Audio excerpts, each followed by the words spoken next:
মুর্শিদাবাদের Zakir Hossain institute of pharmacy কলেজে মালদার ছাত্র তৌহিদ করিমের রহস্যজনক মৃত্যুর ঘটনার সঠিক পূর্ণাঙ্গ তদন্ত দাবি করলেন মালদা জেলা বামফ্রন্ট। আর এই দাবি নিয়ে বৃহস্পতিবার মৃত ছাত্রের বাবাকে সঙ্গে নিয়ে বামফ্রন্ট নেতৃত্ব দেখা করলেন মালদা জেলা শাসকের সঙ্গে। গোটা ঘটনা সম্পর্কে কি জানালেন জেলা বামফ্রন্টের আহ্বায়ক অম্বর মিত্র, শুনুন তার মুখ থেকেই।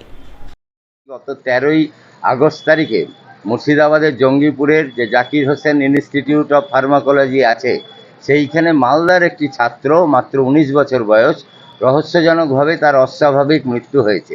তার বাবা এখানে এসেছেন, রেজাউল করিম, তিনি এখানে এসেছেন, অভিযোগ জানাবেন ডিএম সাহেবের কাছে এবং দরকারে তার মরদেহ পুনরায় পোস্টমর্টেম করতে হবে, পুনরায় ফরেনসিক তদন্ত করতে হবে। এই দাবি তার বাবাও করছেন, পরিবার করছে, গ্রামের লোক করছে।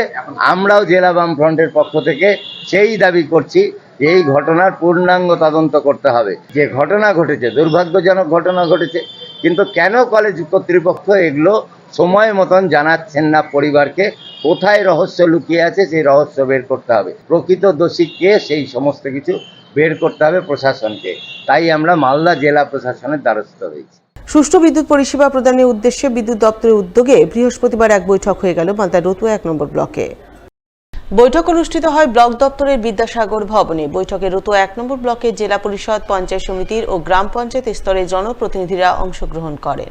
উপস্থিত ছিলেন বিদ্যুৎ দপ্তরের Chanchal sub division station manager Iqbal Zafar, Shamsi বিদ্যুৎ দপ্তরের স্টেশন ম্যানেজার শুভেন্দু চৌধুরী সহ অন্যান্যরা। তারা পঞ্চায়েত স্তরের জনপ্রতিনিধিদের সঙ্গে সুষ্ঠু বিদ্যুৎ পরিষেবার উন্নতিকরণ সহ বিদ্যুৎ ব্যবহারের ক্ষেত্রে সেফটি অ্যাওয়ারনেস নিয়ে দীর্ঘ আলোচনা চলে বলে জানা গেছে।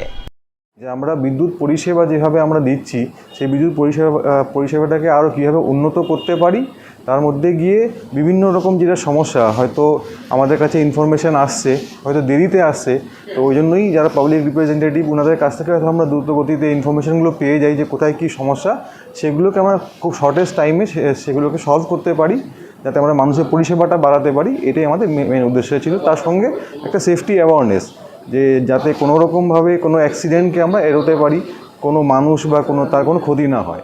মালদার মানিকচক ব্লকের গোপালপুর অঞ্চলে বন্যা কবলিত বালুটোলা এলাকায় বৃহস্পতিবার ত্রাণ বিলি করল ব্লক প্রশাসন। ত্রাণ হিসেবে দুর্গতদের মধ্যে বিভিন্ন খাদ্য খাবার সহ একটি করে ত্রিপল তুলে দেওয়া হয়।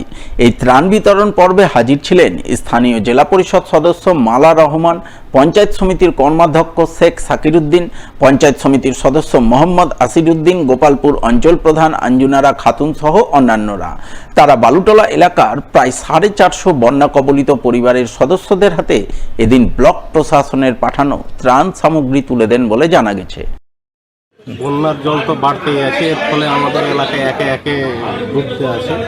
বালুটোলাটাই পরে থেকে জল ঢুকেছিল, এখানে ত্রাণ সামগ্রী এসেছিল, সব প্যাকেটিং করে রেডি করে আজকে এখানে প্রায় 400 পরিবারকে দেওয়া হচ্ছে।